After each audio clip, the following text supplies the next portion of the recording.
That's the old Ronin S. This is the new Ronin S. Hey, what's going on, guys? Welcome back to my channel. Ellie Sherry here. In today's video, I'm going to be talking about what is the best camera gimbal to buy in 2020. The first gimbal that I ever bought, basically the DJI Osmo. I use that for my iPhone. As I upgraded my camera gear, I basically got a mirrorless camera, and I quickly realized I needed a bigger gimbal. The first gimbal that I ever bought for my mirrorless camera was the first DJI Ronin S. This gimbal was honestly amazing. The one thing I can say for sure is that it did have a bit of a learning curve. I've used this Ronin for a good amount of my shoots, and it's extremely capable. What I mainly use now for shooting some of my bigger budget projects is I actually use the DJI Ronin M.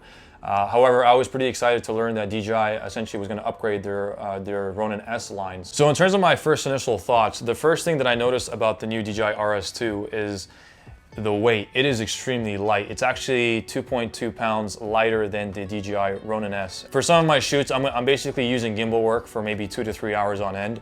For me personally, I definitely started to feel the weight a bit in terms of using the original Ronin S. My camera setup is nothing too crazy. I just have an A6500 on here, but the next thing is basically the build quality. The first DJI Ronin S, the actual arms itself were basically made out of metal. This is carbon fiber, and the one thing I like about it a lot is that when I'm adjusting the balance arms, it's a lot smoother. The mechanism feels a lot smoother. Whereas the original Ronin S, whenever I would basically adjust the arms, especially over time, it became ever so more difficult. And it actually started to grind onto the actual components, which I didn't like because I just knew from that point on, it's just gonna be a matter of time till you basically wear these out. With the new RS2, on the other hand, the actual build quality being carbon fiber, it feels a lot smoother to adjust. And from a beginner's perspective, allowing this to be a lot easier to basically move around, it makes it a lot less intimidating for people to basically try it out who've never used a gimbal before. One thing that I really noticed about the DJI RS2 is that it's really beginner friendly from the perspective of even balancing it. As you can see here, DJI provided essentially a balance knob that essentially allows you to make small, fine adjustments to the actual balancing. Trust me, guys, when you're basically doing shoots and you're switching cameras and stuff like that, one thing that can take a lot of time is trying to balance different cameras on the same gimbal because that can become kind of tricky. But with this new mechanism, it allows you to make micro adjustments on the fly extremely efficiently. The next thing I want to talk about, guys, with the new RS2 is its quick release plate. When I'm shooting stuff, I tend to really switch between gimbals and handheld work depending on the environment. And obviously using the original Ronin, it was a bit of a task to basically unscrew the actual base plate, slide it off, and then go back into actual shooting with handheld shooting. With the new RS2, its new quick release plate is honestly so easy. You're ready to go shoot. Essentially, this provides a lot of flexibility when you're basically shooting, because for me personally, the majority of work that I do is used with the gimbal. However, for certain shots, you definitely want to basically use more handheld type of footage depending on the actual feel of the video. But having the flexibility to simply switch between handheld to gimbal work is a huge time saver.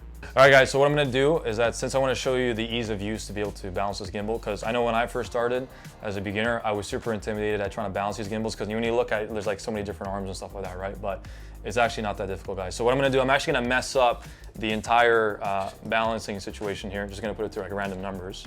And then I'm gonna show you how quick it is to just simply balance this thing. Okay, so here's me balancing this gimbal. Make sure you have your base plate on. Basically, slide this portion on here, lock this into place. That's good.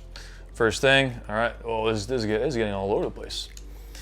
All right, just gonna shimmy this over, and this just feels amazing just trying to balance this. Compared to the S, being able to adjust the balancing arms it's a night and day difference. It feels so smooth. Okay, that one's there. Check this one, a little too top heavy on this side. Just gonna quickly switch this over, right up to the top.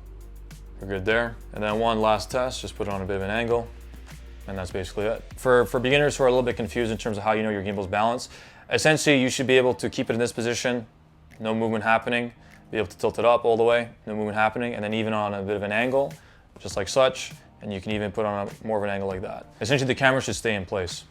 So that's how long it takes to basically balance the new RS2. The thing I really like about the new RS2 is that when I'm done filming handheld footage, I can switch back to the gimbal, which is already balanced. All I need to do is just basically slide the base plate in, just like such, lock it into place, and we're back to gimbal footage. That actually saves a lot of time. The original issue with the Ronin S that I found is that whenever I'd be basically switching between handheld and gimbal footage, I would have to remove the entire plate itself. Then I'd be able to basically shoot. Being able to switch from handheld footage to gimbal footage is a lot faster in the RS2 compared to the original Ronin. Coming back to the weight of this gimbal, the problem I found with the original Ronin S was that you definitely felt the weight after a good amount of usage. Like if I was filming for about an hour and a half, I would start feeling fatigue in my forearms. One of the biggest selling points for me for why I got the DJI RS2 is because the touchscreen.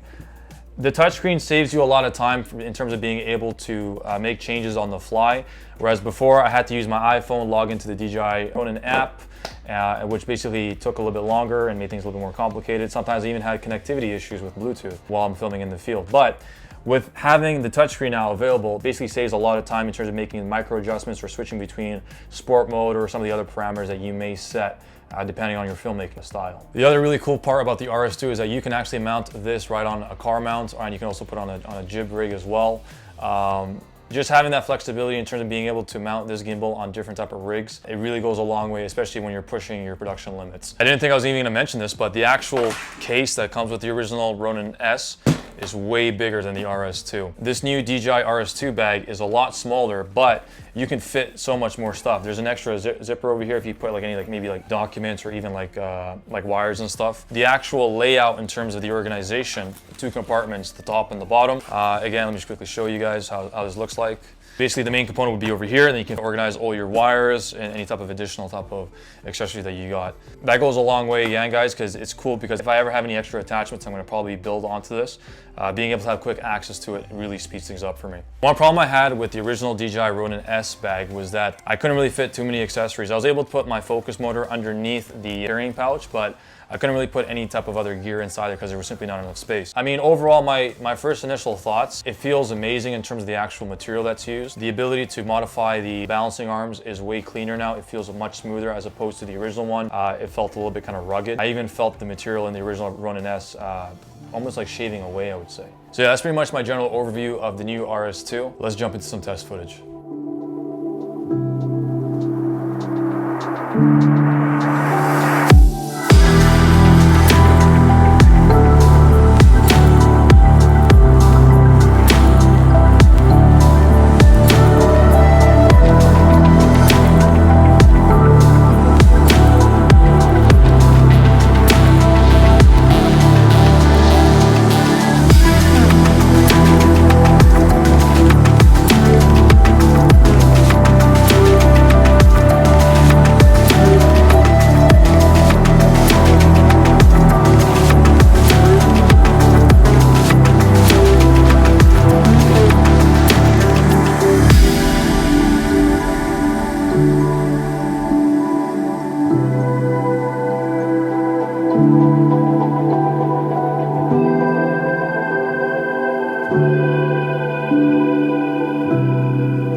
I know for me, when I first got my first Ronin, I was pretty hesitant because it seemed like a pretty complicated build to even just set up and then even balance. It didn't take me too long to learn how to do that, and now with the new RS2, it's a lot more beginner friendly, and it takes a lot less time to be able to balance it. So I would definitely recommend this gimbal to beginners because it's really beginner friendly in terms of being able to set it up and also to be able to balance it. Anyways, guys, that's pretty much it for today's video. Make sure to like, comment, subscribe, and I'll see you guys in the next one.